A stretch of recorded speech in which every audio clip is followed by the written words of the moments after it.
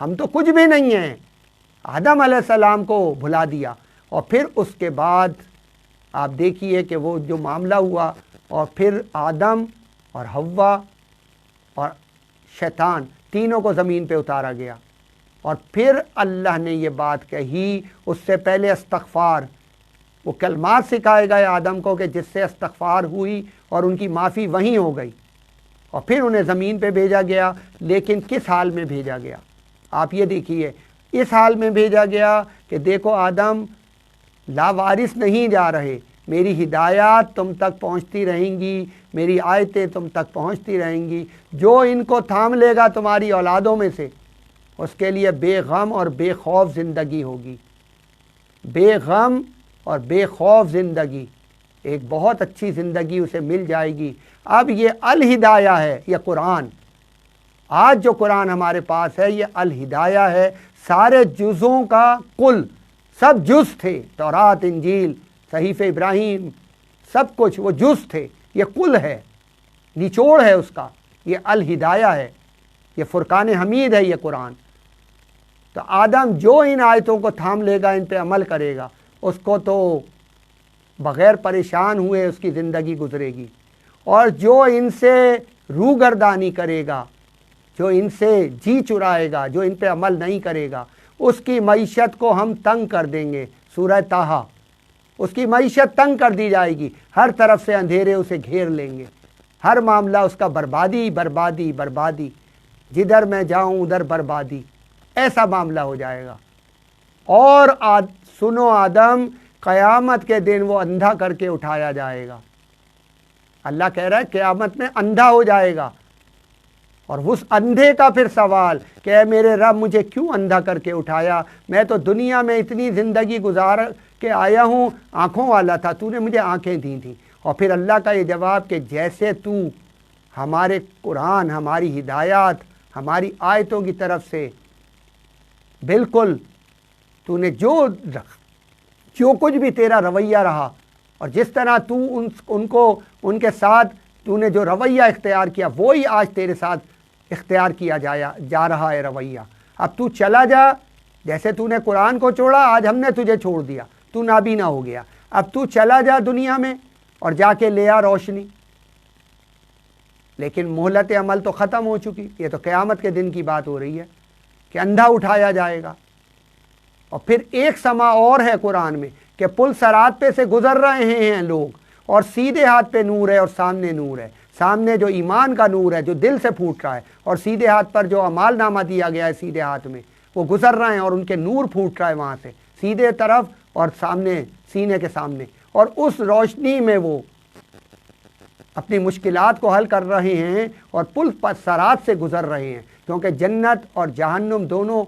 اس طرح سے بنائے گئے ہیں کہ پل صراط لازمی ایک راستے میں آئے گا، ہر ایک انسان کے راستے میں آئے گا پل صراط۔ اور وہیں وہ نابینا بھی ہے جو چیخیں مار رہا ہے اور وہ دعائیاں دے رہا ہے کہ مجھے اپنے نور میں سے کچھ دے دو، مجھے کچھ نظر نہیں آ رہا، میں کیسے پل صراط کا سفر طے کروں۔ اور پھر وہی آواز آئے گی، چلا جا دنیا میں اور جا کر لے آ نور۔ دیکھیں یہ قرآن میں لکھی ہوئی باتیں ہیں، ان کو ہم آج نہیں، ہم رد کر دیں، بالکل چھوڑ دیں، کوئی ضرورت نہیں ہے، ہمیں نہ قرآن کی ضرورت ہے نہ اللہ رسول کی ضرورت ہے، چھوڑ دیں ان کو۔ لیکن جانا ہمیں ان سب جگہوں پہ ہے، مراحل، ہمیں قبر بھی آئے گی، پہلے موت کا منظر ہے، پھر قبر کا منظر ہے، اور پھر حشر ہے، اور پھر میزان ہے جہاں ترازو میں تولے جائیں گے ہمارے اعمال، اور پھر پل صراط ہے، اس کے بعد جنت جہنم کا معاملہ ہے۔ تو ہم بچ تو نہیں سکتے، آج مر گئے، ابھی مر گئے، تو ہم تو ان سارے مراحل سے گزریں گے۔ قبر اور ہماری موت، دو مراحل تو ابھی طے ہو جائیں گے۔ میری اگر ابھی موت آ جائے تو میں ابھی جو میری موت کا منظر ہے وہ میرے سامنے آ جائے گا، چاہے جنت کے باغ ہوں چاہے جہنم کا گڑھا ہو، اور پھر میری قبر میرے گھر والے لے جائیں گے، جلدی دفناؤ جلدی دفناؤ جلدی دفناؤ۔ یہ کیسی محبتیں ہیں، لے کے رکھ لینا اسے، دفنا کیوں رہے ہیں؟ کوئی ایسا انتظام کریں کہ دفنانا ہی نہ ہو، جدائی ہو ہی نہ، ماں باپ ہیں، بیٹا بیٹی ہیں، نہیں جلدی کرو جلدی کرو، اور اس کوٹڑی میں بند کر دیں گے۔ اور پھر رسول اللہ کہہ رہے ہیں یا تو جنت کے باغوں میں سے ایک باغ ہے، یہ جو تمہاری قبر ہے، یا جہنم کے گڑھوں میں سے ایک گڑھا ہے، جہنم کی آگ کا گڑھا۔ اب سوچیں یہ کتنا دور ہے۔ اگر میں ابھی مر جاؤں تو عصر میں مجھے دفنا دیا جائے گا، عصر میں نہیں مغرب میں دفنا دیا جائے گا، مغرب میں نہیں عشاء میں دفنا دیا جائے گا۔ کتنی دور ہے عصر، مغرب اور عشاء، میری قبر؟ اور موت تو اگر ابھی آئی تو ابھی آ گئی، نکالو روح، ہو گیا تمہارا وقت پورا، چلو۔ تو دیکھیں یہ وہ سارے معاملات ہیں کہ جن سے ہم نہیں بچ سکتے، آج ابھی نہیں بچ سکتے، ابھی اس لمحے بھی ہمارے پاس جو ہے کچھ بھی ہو سکتا ہے ہمارے ساتھ،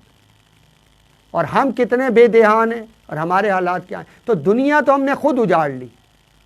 تو اگر دیکھیں یہ ساری باتوں کو سامنے رکھیں گے، ہمیں قوت اور طاقت ملے گی ان سارے معاملات سے، اور جو ہماری دنیا کی زندگی ہے اس میں ہم ایک بھرپور زندگی گزار سکیں گے، وہ قربانیاں دے سکیں گے اس سارے نظام کو قائم کرنے کے لیے، کہ جس کے بعد وہ نظام ہمارے گھروں میں قائم ہو جائے اور ہم اس زندگی میں چلے جائیں، سادہ زندگی کے اندر، ہماری خواہش نفس کے بغیر والی زندگی، صرف اللہ کی جنت پہ نگاہیں جمنے والی زندگی، اور صرف جہنم کی آگ سے اپنے کو بچانے والی زندگی، کہ جس کے ساتھ پھر ہماری دنیا کامیاب ہو جائے گی اور ہماری اولادیں بھی سلیم الفطرت پیدا ہوں گی، اور وہ سلیم الفطرت بن کر